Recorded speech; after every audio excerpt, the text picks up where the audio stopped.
PG welcome see you in PG point. तो देखिए आज हम लोग क्या पढ़ेंगे, टॉपिक आपका क्या रहेगा आज, अधिगम स्थानांतरण की दशाएं।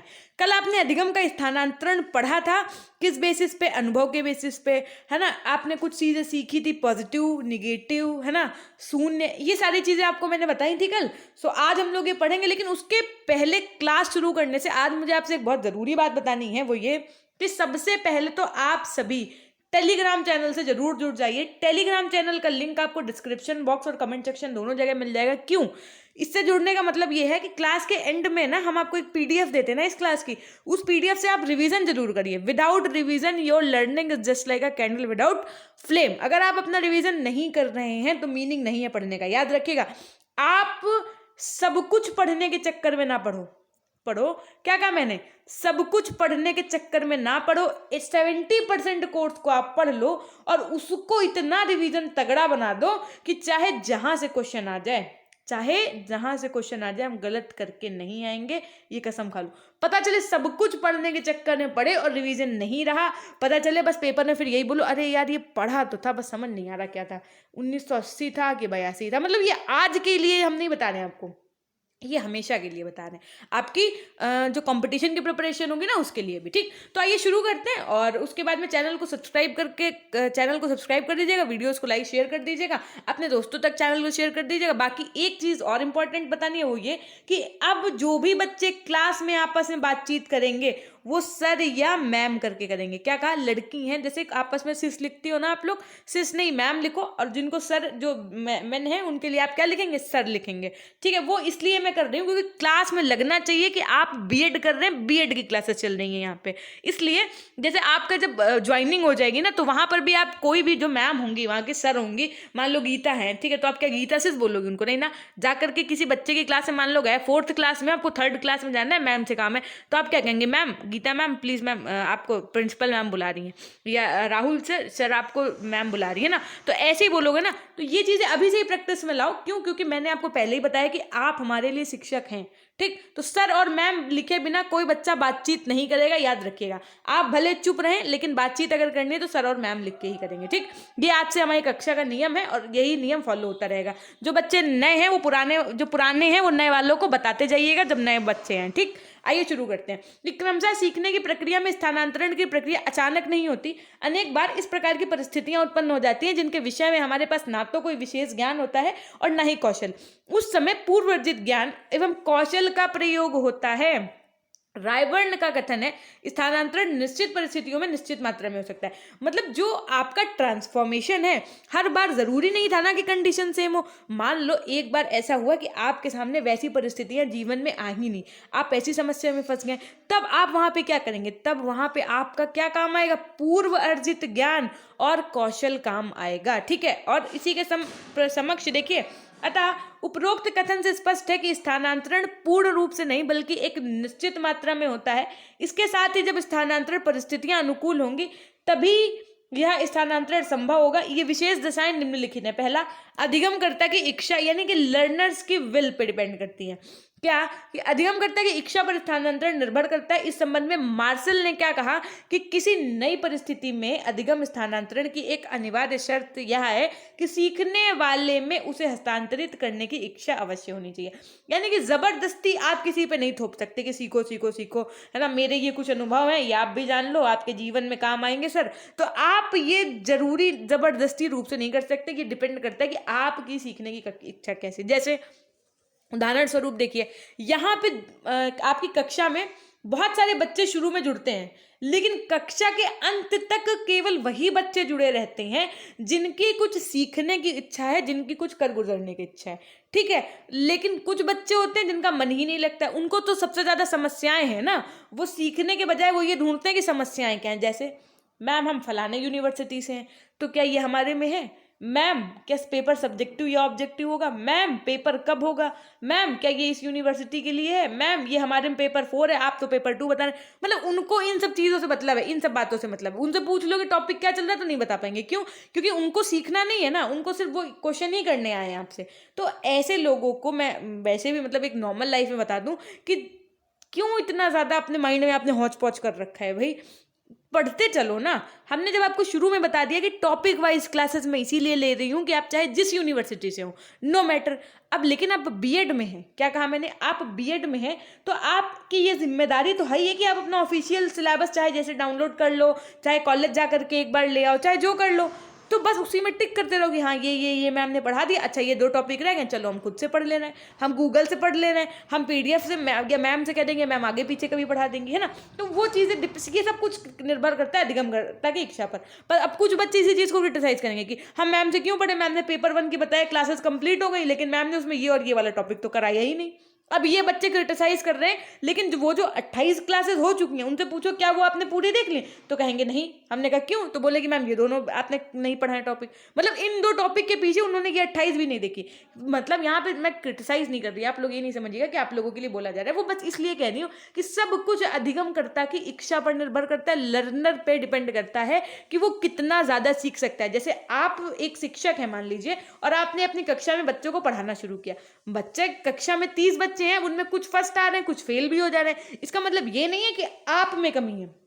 भाई आपने तो उस बच्चों को भी पढ़ाया है ना जो फर्स्ट आया है, और उसको भी पढ़ाया है जो फेल हुआ है। तो कहने का तात्पर्य ये है कि ये लर्नर पर डिपेंड करता है कि वो कितना सीख पा रहा है, कितना अर्जित कर पा रहा है। फिर देखिए अधिगमकर्ता की सामान्य बुद्धि क्या होती है कि जो लर्नर है वो अपनी सामान्य बुद्धि का उपयोग करके सफल अधिगम स्थानांतरण करता है। उसमें जितना अधिक सामान्य बुद्धि होती है, यानी कि उसकी इंटेलिजेंस पावर जितनी होती है, वह अधिगम स्थानांतरण में उतना अधिक सफल होता है। अब देखिए गैरेट के अनुसार यदि बात की जाए तो हाई स्कूल में अध्ययन करने वाला सामान्य बुद्धि के सर्वश्रेष्ठ छात्रों में निम्नतम सामान्य बुद्धि के छात्रों की अपेक्षा स्थानांतरण की योग्यता 20 गुना अधिक होती है। अब अधिगमकर्ता की शैक्षिक योग्यता पे भी डिपेंड करता है, यानी कि लर्नर्स के एजुकेशन अचीवमेंट पे भी चीजें डिपेंड करती हैं। तो मार्शल ने इस परिप्रेक्ष्य में क्या कहा कि जब हम किसी की बात को वास्तव में सीख लेते हैं तभी उसका स्थानांतरण कर सकते हैं। यानी कि जैसे मैंने ना मान लीजिए मैंने पूछा कि आप, अरे वाह आपने तो ये जो प्रोजेक्ट बनाया है ये बहुत अच्छा बनाया है, तो अब हम आपके पास बैठे, आपसे उस प्रोजेक्ट के विषय में मैंने 1 घंटे तक लगभग बात की, एनालिसिस किया, मेरे जो डाउट्स थे वो क्लियर किया, तो मैंने मतलब सब कुछ सीख लिया ना। अब जब हम अपने घर आए तो मैंने सोचा ऐसा प्रोजेक्ट तो मैं भी तैयार कर सकती हूँ, बल्कि इससे 21 कर सकती हूँ। मतलब जैसे होता ना कि इससे 21 करना, अर्थात इससे अच्छा कर सकती हूँ। मतलब यहाँ पे इन्होंने ये चीज़ नहीं डाली थी, यहाँ पे इन्होंने ये चीज़ नहीं इन्वॉल्व की, ये हम कर देंगे तो मेरा प्रोजेक्ट और अच्छा बन जाएगा। तो हम ये सब चीज़ें भी कर सकते हैं। कहने का तात्पर्य ये है कि जब हम किसी से पहले कुछ सीखते हैं तब उसका स्थानांतरण करते हैं। ठीक, किसके अनुसार कहा गया था, तो मार्शल जी के अनुसार।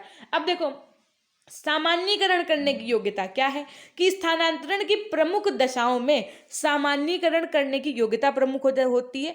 अधिगमकर्ता में अपने कार्यों एवं अनुभव के जितने अधिक सामान्य सिद्धांत निकालने की योग्यता होती है वह स्थानांतरण में उतना ही सफल होता है। रायबर्न के शब्दों में स्थानांतरण उसी सीमा तक होता है जिस सीमा तक सामान्यीकरण किया जाता है। ठीक, सामान्य अध्ययन विधियां क्या, आइडेंटिकल मेथड्स ऑफ स्टडी की यदि बात की जाए तो यदि किन्हीं 2 विषयों की अध्ययन विधियां समान होती हैं तो इस दशा में भी स्थानांतरण संभव होता है। प्रायः जो छात्र विज्ञान का अध्ययन करते समय उन विभिन्न तथ्यों की खोज, प्रमाणों का संकलन एवं परिणामों की जांच आदि विधियों का प्रयोग करते हैं। वे इतिहास का अध्ययन करते समय इसका स्थानांतरण कर सकते हैं।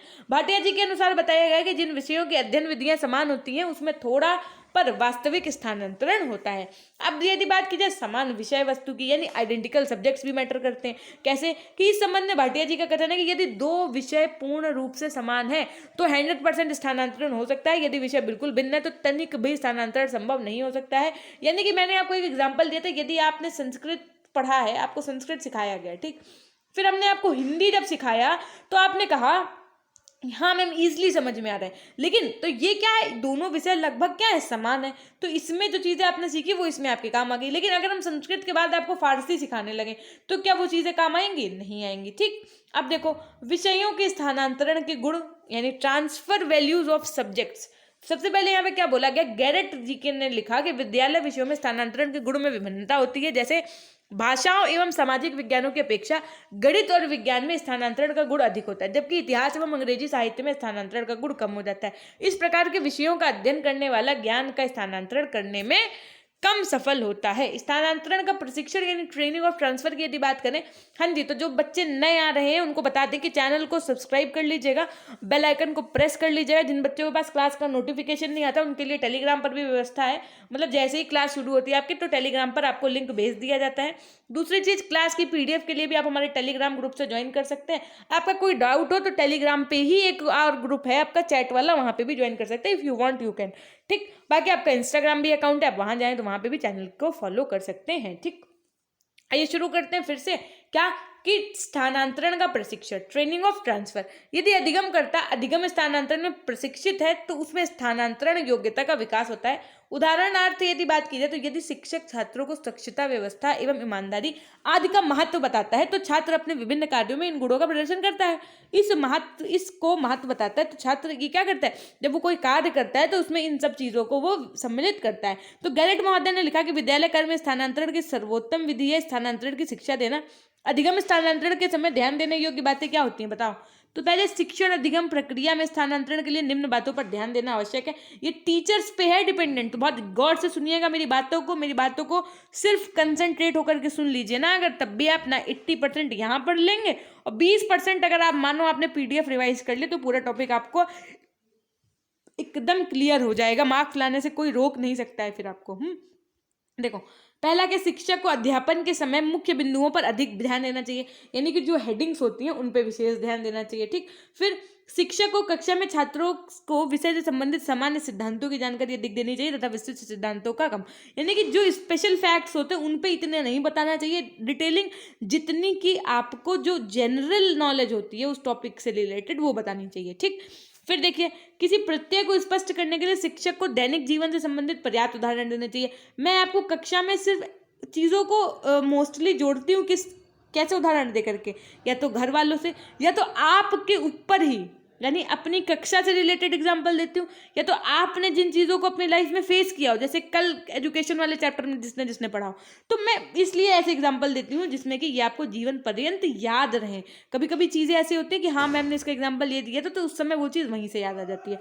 ठीक है, अब फिर देखो क्या कहा गया कि अधिगमकर्ता अर्थात छात्रों को नकारात्मक स्थानांतरण के अवसर नहीं दिए जाने चाहिए। पाठ्यचर्या यानी कि करिकुलम निर्माण में स्थानांतरण का विशेष महत्व होता है तथा पाठ्यचर्या और जीवन उपयोगी विषयों को स्थान देना चाहिए। फिर देखिए, छात्रों का स्थानांतरण के अवसर नियमित रूप से प्रदान किए जाने चाहिए। अध्यापक को छात्रों की किताबी कीड़ा बनाने के बजाय उन्हें कार्य अनुभव के माध्यम से शिक्षा प्रदान करनी चाहिए। ये नहीं कि आप उसे सिर्फ और सिर्फ बता रहे हैं कि देखो बेटा पत्तियों में क्लोरोफिल होता है और उसमें एक पिगमेंट होता है क्लोरोप्लास्ट की वजह से, इसलिए बेटा ये जो आपकी लीव्स हैं ना, चलो ग्रीन ही बना देते हैं भाई, है ना, ये जो आपकी लीव्स है ना बेटा ये ग्रीन होती हैं। ठीक, तो एक बच्चे ने अब आप अगर यही प्रक्रिया क्या करें, उठा लें एक, भाई पेड़ पौधे तो होते ही हैं ना, एक लीफ मंगा लें, फिर उसको बताओ इसका कलर ग्रीन क्यों है, तो वो बच्चे को ज्यादा याद रहेगी बजाय आप उसको ये रटा रहे हो।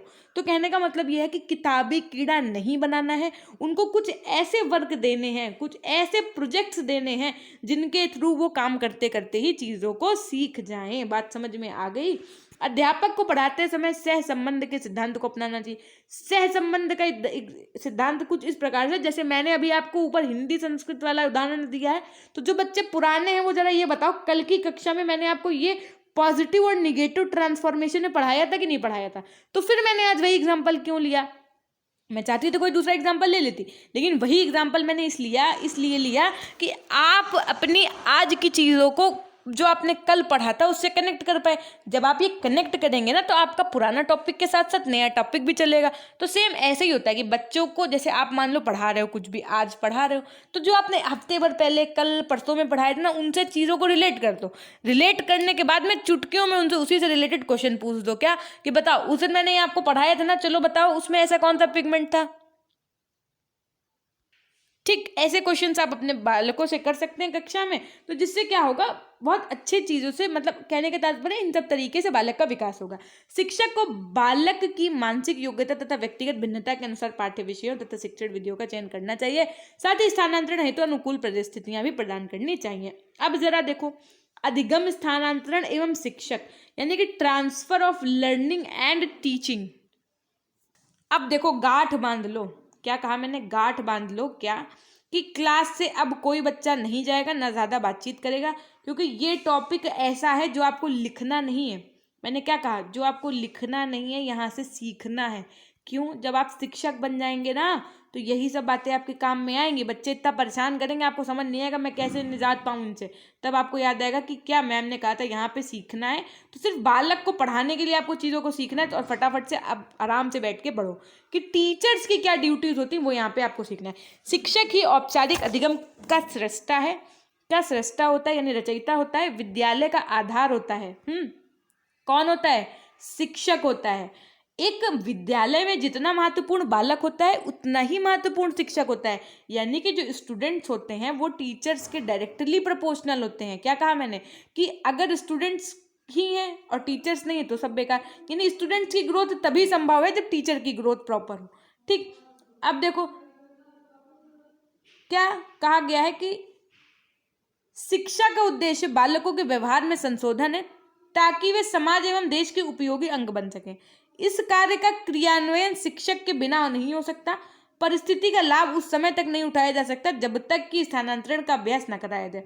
इसके लिए शिक्षक को निम्न बातों को ध्यान में रखना चाहिए। यू आर द टीचर, है ना। सो इन बातों को आपको ध्यान रखना ही है। क्या? पहला, स्पष्ट ज्ञान।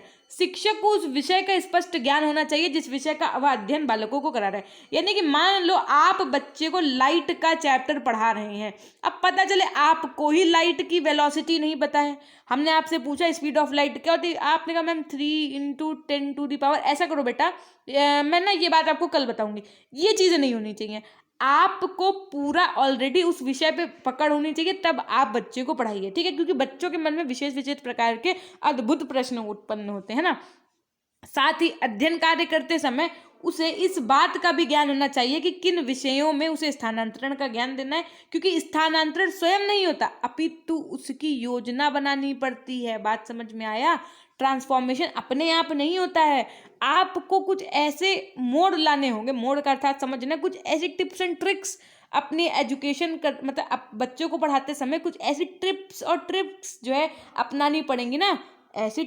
ऐसी ट्रिक अपना लो कि बच्चे उस चीज़ को वहाँ से रिलेट कर दें और ये स्थानांतरण की प्रक्रिया जो है वो सफल हो जाए। सेकंड पॉइंट आता है बुद्धि का, कि शिक्षक को कक्षा में कुशाग्र बुद्धि के बालकों पर स्थानांतरण की दृष्टि से अधिक ध्यान देना चाहिए, क्योंकि कुशाग्र बुद्धि बालक अपने अनुभव एवं योग्यता का प्रयोग सरलतापूर्वक अन्य परिस्थितियों में भी करने में हेतु समर्थ होते हैं। मतलब ये जो ट्रांसफॉर्मेशन है ना, ये कुशाग्र बुद्धि वाले बालक तो बहुत तेज बालक नहीं होते हैं, वो जल्दी सीख कर लेते हैं ना, वो जल्दी चीज़ों को पकड़ लेते हैं। आप ऐसे कह सकते हैं। सामान्यकरण की यदि बात की जाए तो शिक्षक को कोई भी विषय सामान्यकरण के आधार पर पढ़ाना चाहिए, क्योंकि ऐसा करने में स्थानांतरण की संभावना अधिक होती है।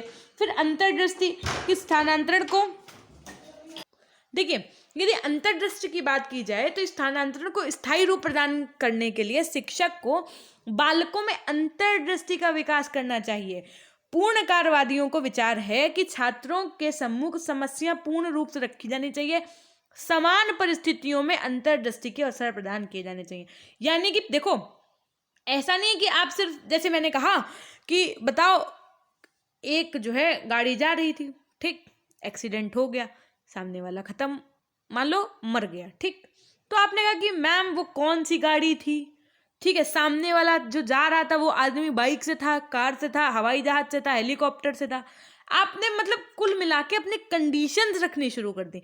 तो ये आपको नहीं करना है। यानी कि मैं आपको पूरी बात जब तक ना बता दूं कि एक कार एक थी, ठीक है, वो कार जा रही थी, सामने से एक बस आ रही थी, ठीक है, और उसके बाद में फिर इधर से एक आदमी आया, यहाँ पे रेड लाइट लगी, मतलब पूरी आपको कहानी बता दें कि वो एक्सीडेंट कैसे हुआ।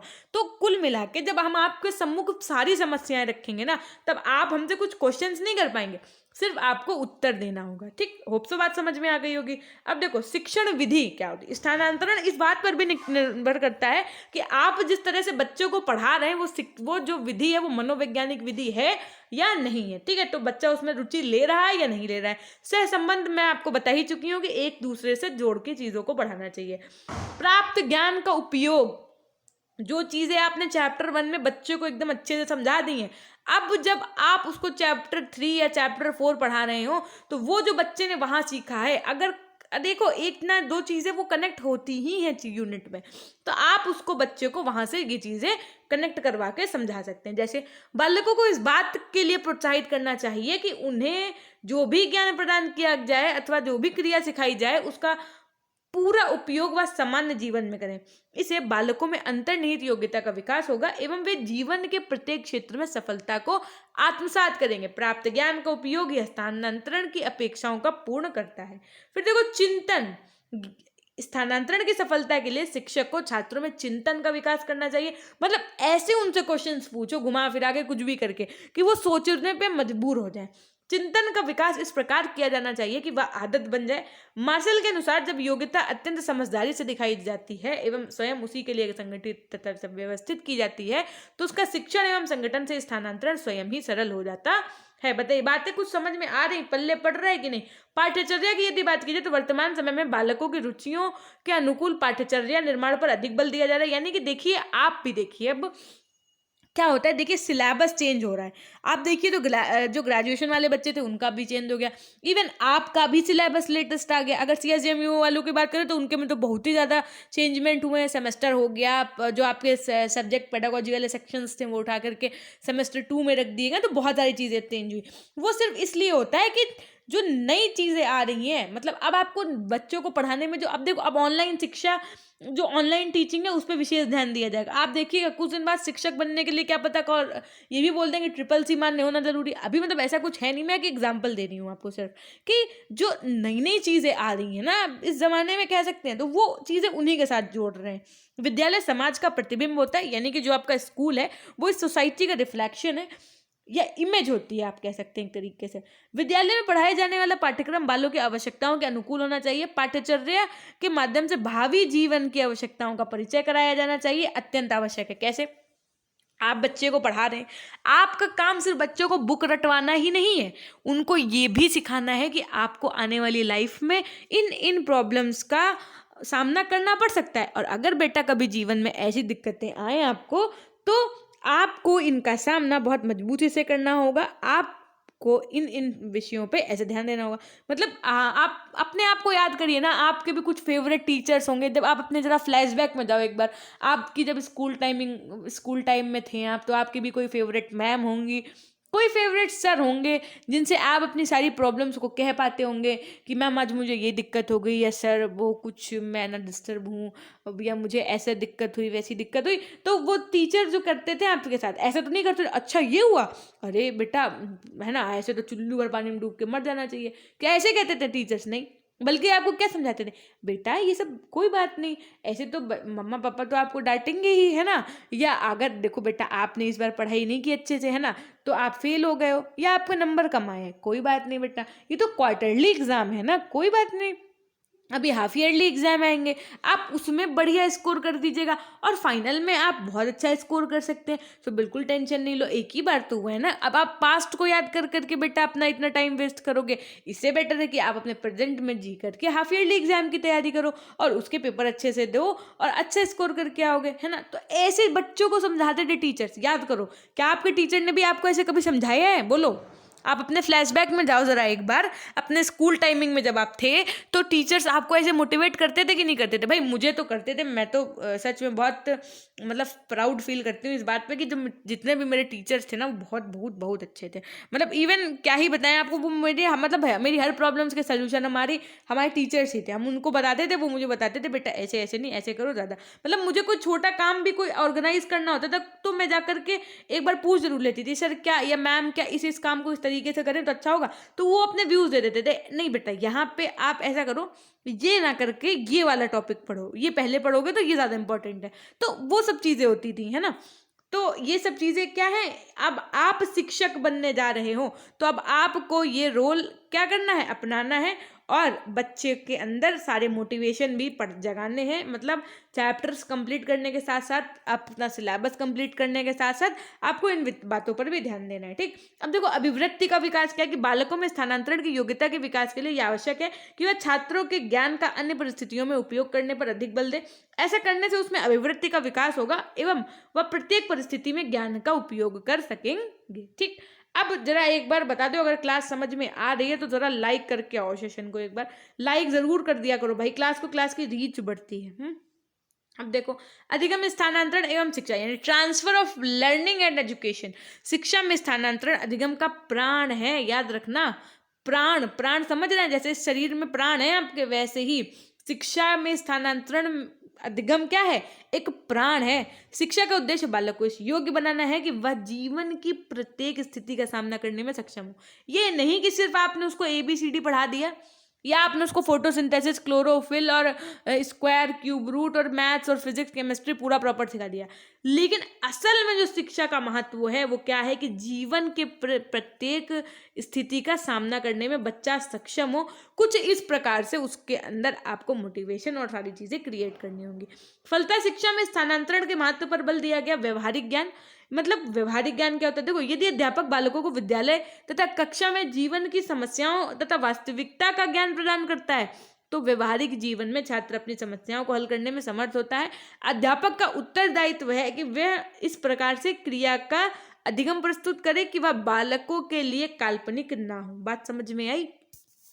ये नहीं कि बच्चा सिर्फ कल्पना कल्पना मात्र कर रहा है, आप उसको रियलिटी बताओ, रियलिटी की बेटा देख लो, अगर नहीं पढ़ोगे तो क्या होगा, नहीं पढ़ोगे तो हो सकता है जॉब ना मिल पाए, कोई अच्छा काम, कोई बढ़िया बिजनेस ना ऑर्गेनाइज कर पाओ, तो तुमको काम करना पड़ेगा, है ना। या तुम नहीं कुछ कर पाओगे तो तुमको ये चीज़ें नहीं मिल पाएंगी, तुम ये वाला मोबाइल नहीं यूज़ कर पाओगे, या ऐसी लाइफ नहीं जी पाओगे, या अपनी फैमिली के लिए कुछ नहीं कर पाओगे, अपने मम्मा पापा के लिए कुछ नहीं कर पाओगे अगर आपने अच्छी एजुकेशन नहीं गेन की, आप अपने काम को अच्छे तरीके से नहीं किए तो। बात समझ में आ रही? मतलब उनको जब आप वास्तविकता का ज्ञान कराएंगे, आप ऐसे, मतलब आप ऐसे बोल सकते ना कि देखो बेटा, अभी तुम्हारे मम्मा पापा तुमको पढ़ा रहे हैं, कैसे पढ़ा रहे हैं इतने अच्छे स्कूल में, सिर्फ वही जानते हैं, है ना। अब आप देखो आपके मम्मा पापा के पास कितना पुराना वाला फ़ोन है ना।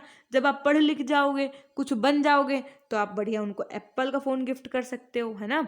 और उसके बाद में तब आपके पास जब 4 पैसे होंगे तो क्या होगा, मतलब समाज में भी बढ़िया वैल्यू होगी। तो कहने का तात्पर्य ये है कि उनको वास्तविकता से परिचय कराओ। जब उनको समझ में आएंगी ना चीज़ें, रियलिटी, तब जाकर के वो बच्चा अधिक से अधिक चीज़ों को सीख पाएगा, सक्षम होगा। ठीक, फिर देखिए साहचर्य के नियमों का प्रयोग, यानी कि साहचर्य के नियमों एवं संवेगात्मक विकास का शिक्षण में ध्यान रखना अति आवश्यक होता है, अतः इसका ध्यान रखना चाहिए। समानताओं का परिचय, शिक्षक को विषय विशेष से संबंधित समस्याओं को बालकों को बता देना चाहिए। साथ ही यह भी स्पष्ट कर देना चाहिए कि उस विषय का लाभ अन्य किन किन विषयों में उठाया जा सकता है। सामान्यीकरण का अवसर देना चाहिए, यानी शिक्षा में शिक्षण विधियां इस प्रकार की होनी चाहिए कि जिससे सामान्यीकरण को अधिक से अधिक अवसर प्राप्त हो।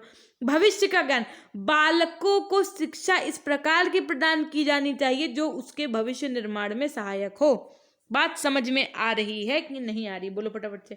शारीरिक तथा मानसिक स्वास्थ्य, जैसे मैं आपको बताऊं क्या कि बेटा आप जरा ये जो आज हमने आपको कल थॉर्नडाइक, है ना, और उसके बाद में जीन पियाजे, और उसके बाद में आपको बेटा जो स्किनर के मैंने ये जो सिद्धांत पढ़ाए हैं, ये बेटा आपके टेट सीटेट सुपर टेट में पूछे जाएंगे इनसे क्वेश्चंस। लेकिन आप उसको समझो ना समझो, हम आपको बता रहे हैं कि बेटा जब मेरिट बनती है पेपर में तो एक एक नंबर से जब जॉब नहीं मिलती है तो तब उन बच्चों से पूछो जाकर के कैसा फील होता है। आपके पास अभी बहुत समय है, बहुत का मतलब ये है कि अभी आप फर्स्ट सेमेस्टर में हैं, अगर अभी से चीज़ों पे ध्यान देना शुरू कर दिया तो जो जॉब है ये गवर्नमेंट आपके पास होगी 2 सालों में ही नहीं। फिर आकर के मेरे कमेंट सेक्शन में लिखिएगा कि मैम आपने सही बोला था क्या, है ना। तो कहने का मतलब ये है कि जो भविष्य का ज्ञान है आपके अंदर वो भी होना चाहिए। जैसे मैंने आपको ये सब चीजें बता दी कि बेटा ये पूछा जाएगा टेट सीटेट सुपर टेट में, तो आप भी जब बच्चों को आगे चल के जब पढ़ाइएगा तो उनको बताइएगा कि इस टॉपिक को पढ़ाने का महत्व क्या है और इससे आपके जीवन में क्या संबंध है। बात समझ में होप सो आ रही होगी मेरी, आपको आज आ रही है। सेशन अच्छा लग रहा है तो लाइक कर दो एक बार, है ना। शारीरिक तथा मानसिक स्वास्थ्य क्या है कि स्थानांतरण के लिए आवश्यक है पाठ्यचर्या का निर्माण करते समय बालकों के शारीरिक एवं मानसिक स्वास्थ्य का ज्ञान रखा जाए। बालक के वातावरण तथा पारिवारिक पृष्ठभूमि को ध्यान रखना चाहिए। तथ्यों की जानकारी, तथ्यों का ज्ञान होने पर बालकों को उन परिस्थितियों में जिनमें उन्हें अधिक अनुभव होता है गलतियां कम से कम होती हैं। इसका अभिप्राय यह है कि विज्ञान के शिक्षक की शिक्षण विधि इस प्रकार की होनी चाहिए जिससे बालकों के दैनिक जीवन में यथासंभव अधिगम महत्वपूर्ण स्थितियों के संबंध में तथ्य एवं सिद्धांतों की जानकारी दी जाए। यानी कि बहुत सारी चीजें होती है ना, तो साइंस वाले जो सर हों या जो बच्चे साइंस की मैम और सर बनना चाह रहे हैं, जो टीचर बनना चाह रहे हैं, उनके लिए विशेष है कि जब भी आप अपने यहाँ क्लास में फिजिक्स केमिस्ट्री पढ़ाएं तो या बायोलॉजी पढ़ाएं तो उनको ना आप डेली लाइफ से ज़रूर रिलेट करिएगा, जिससे आपका स्टूडेंट बहुत अच्छे से सीख पाए। ओके, फिर देखिए आदर्श एवं मूल्य, यानी स्कूल के संचालकों को यह भी ध्यान देना चाहिए कि छात्र स्कूल के बारे में भीतर किन किन मूल्यों तथा आदर्शों को प्राप्त करना चाहते हैं। तत्पश्चात या योजना बनानी चाहिए कि उद्देश्य की प्राप्ति के लिए कौन कौन से ज्ञान एवं कौशल अपनाए जाए। इस प्रकार कहा जा सकता है कि जहां कोई व्यक्ति किसी भी समस्या के आधारभूत संबंधों की गहराई से देखता है या जहां तक उससे अंतर्दृष्टि प्राप्त होती है, वहां स्थानांतरण योगदान करने वाली एक बड़ी परिस्थिति बन जाती है। एक बार बताओ जरा सेशन कैसा लग रहा है? अगर बढ़िया लग रहा है तो फटाफट से लाइक शेयर सब्सक्राइब जो भी चीज़ें होती हैं जब जरा पुराने बच्चे बता दो नए वाले बच्चों को। और बस अभी बहुत जल्दी आपको सेशन करने जा रहे हैं एंड। देखो अधिगम स्थानांतरण को प्रभावित करने वाले कारक कौन कौन से होते हैं? सबसे पहला सीखने की अनुभूतियों की गुणवत्ता, यानी स्थानांतरण पर सीखने की क्षमताओं का प्रभाव पड़ता है। यदि किसी विषयों को छात्र अर्थपूर्ण तरीके से समझाता है तो वह आसानी से उसका स्थानांतरण विविध परिस्थितियों में कर लेगा, लेकिन यदि संप्रत्य का अर्थ को ठीक प्रकार से नहीं समझ पाता तो स्पष्टता उसका स्थानांतरण वह नहीं कर सकेगा। ठीक, फिर देखो बोध तथा अभ्यास की गहराई होनी चाहिए। ये आपका आज का लास्ट पॉइंट है कि बोध एवं अभ्यास की गहराई के स्थानांतरण को प्रभावित करती है। ग्लिक तथा होलियोक के अध्ययनों से यह स्पष्ट होता है कि जब विद्यार्थी किसी विषय पर अधिक समय व्यय करके उसे सीखता है तो वे इसका दूसरा परिस्थितियों में आसानी से अंतरण भी करते हैं, क्योंकि यहाँ उनमें विषय की समक्ष या बोध की गहराई बहुत अधिक होती है। अभ्यास के समय यह बोध की गहराई बढ़ती है, फिर उसमें अर्जित ज्ञान या कौशल का स्थानांतरण बहुत होता है। ठीक, फिर देखो सीखने की दो परिस्थितियों के बीच समानता होनी चाहिए। देखो क्या कहा गया यहाँ पे कि जब सीखने की दो परिस्थितियों में समानता होती है तो धनात्मक स्थानांतरण होने की वेट फॉर अ मिनट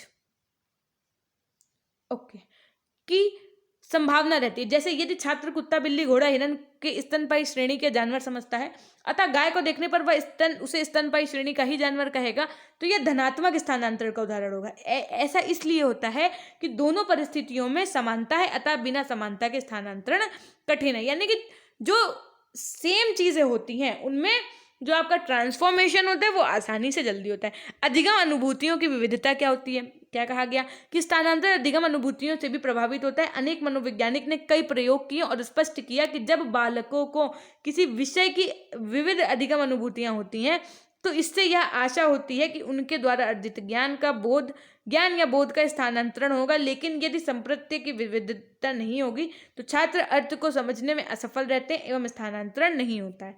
फिर अधिगम अनुभूतियों का संदर्भ, विभिन्न अध्ययनों से यह स्पष्ट हो चुका है कि सूचना किए जाने के संदर्भ की भूमिका शिक्षण में सामान्य रूप से एवं स्थानांतरण में विशेष रूप से होती है। अतः स्थानांतरण संपन्न होने के लिए यह आवश्यक है कि एक संदर्भ में अर्जित ज्ञान अथवा कौशल को अन्य परिस्थितियों में उपयोग किया जाए। इस प्रकार स्पष्ट होता है कि अधिगम स्थानांतरण विभिन्न कारकों से प्रभावित होता है। अच्छे शिक्षक को इन समस्त कारकों को ध्यान में रखना चाहिए ताकि छात्र कक्षा में अर्जित ज्ञान अथवा कौशल को अधिक से अधिक स्थानांतरण विभिन्न परिस्थितियों में करके अधिक लाभान्वित हो सके। आज आपको समझ में आई कि आपकी क्या ड्यूटी होने वाली है आने वाले फ्यूचर में? बोलो, आ गई ना? तो देखिए फिलहाल ये है आपका टेलीग्राम चैनल, आप यहाँ से जुड़ सकते हैं जहाँ पर आपको रोज की PDF वगैरह मिल जाती हैं, क्लास के लिंक्स मिल जाते हैं, या जो भी इंपॉर्टेंट चीज़ें होती हैं वो मिल जाती हैं, है ना। सो आप ये टेलीग्राम पे देख लीजिएगा और इसका लिंक आप डिस्क्रिप्शन बॉक्स और कमेंट सेक्शन से भी ले लेंगे। ठीक, समय ये देखिए आप देख पा रहे हैं, नेवर लेट्स योरसेल्फ फ्री, कभी अपने आप को खाली नहीं रहने दीजिए। सेकेंड थिंग इज डैट कि अब हमारा आपसे विदा लेने का हो रहा है समय। सो मिलते हैं आपसे कल की कक्षा में और अपने फैमिली मेम्बर से मेरा प्रणाम बोलिएगा। और बताओ अब बोलना पड़ेगा क्या मेरे को? चलो लिख दो फटाफट से अपनों के लिए। ये पुराने वाले बच्चे जो हैं ये नए वाले बच्चों को बताते नहीं है, और या आज की कक्षा में फिर से बता दें आपको, अब ये रोज चलेगा, ये नहीं एक दिन का है कि जो जेंट्स हैं यानी जो मेल हैं जो बॉयज़ हैं वो सर उनके लिए, और जो फीमेल हैं जो मैम हैं जो है ना उनके लिए क्या मैम का प्रयोग करेंगे आप लोग। ठीक है, जैसे मान लो आपकी पोस्टिंग हो गई है ना, तो आपके अंदर मैंने क्या कहा, उठने बैठने खाने बोलने में बात करने में इवन कमेंट सेक्शन में कमेंट करने में भी ये झलकना चाहिए कि आप शिक्षक हैं। आप अगर बीएड फर्स्ट सेमेस्टर के छात्र हैं, आप अपने आप को छात्र ना समझ के शिक्षक ही मानिए, ठीक, शिक्षक ही समझिए, मेरे लिए आप भी शिक्षक हैं। तो आप सर और मैम का प्रयोग करिए। जैसे मान लो कहीं ड्यूटी लगी, ड्यूटी नहीं लगी, मान लो आप एक टीचर हैं, स्कूल में पढ़ाने गए, आप क्लास 10th में हैं, आपको प्रिंसिपल मैम ने बुलाया और बोला कि साथ में रुचि मैम को भी लेते आएगा, तो आप जाएंगे। रुचि मैम क्लास 6 में पढ़ा दी थी, आप गए, ये तो नहीं कहेंगे ना कि रुचि सिस चलिए मैम बुला रही प्रिंसिपल मैम, आप ये बोलेंगे ना, आप जाएंगे क्लास में, एक्सक्यूज मी मैम, आपको प्रिंसिपल मैम बुला रही है ना। या आप अपने, या कोई स्टूडेंट आसपास नजर आ जाएगा, उससे क्या आप कहेंगे कि please call the Ruchi ma'am, है ना, यही बोलेंगे ना। तो कहने का तात्पर्य ये है कि अभी से ही ये आदत में डाल लेना है, ठीक, और इसको आप अन्यथा ना लें। तो ये बहुत प्रोफेशनल लगेगा देखने में, और मुझे भी बड़ी खुशी मिलेगी कि मैं ऑनलाइन के माध्यम से आप लोगों को इतना अपना मानती हूँ और आप मेरी बात मान रहे हैं, तो बहुत अच्छी फीलिंग आएगी, है ना। तो फिलहाल चलने का समय हो गया है। लिख चुके सब लोग, ये जो छुपे रुस्तम बच्चे हैं जो कमेंट पूरा टाइम नहीं करेंगे और लास्ट में अपनों के लिए भी नहीं लिखते, इनको किसी दिन हम कुटाई कर दें इनकी, है ना। तो हमेशा खुश रहिए, मुस्कुराते रहिए, कभी अपने लिए तो कभी अपनों के लिए। Till then take care, bye bye, सबका ध्यान रखिएगा, अपना भी ध्यान रखिएगा। सेशन को लाइक करके अंत में कमेंट सेक्शन में कमेंट करना ना भूलिएगा। ओके।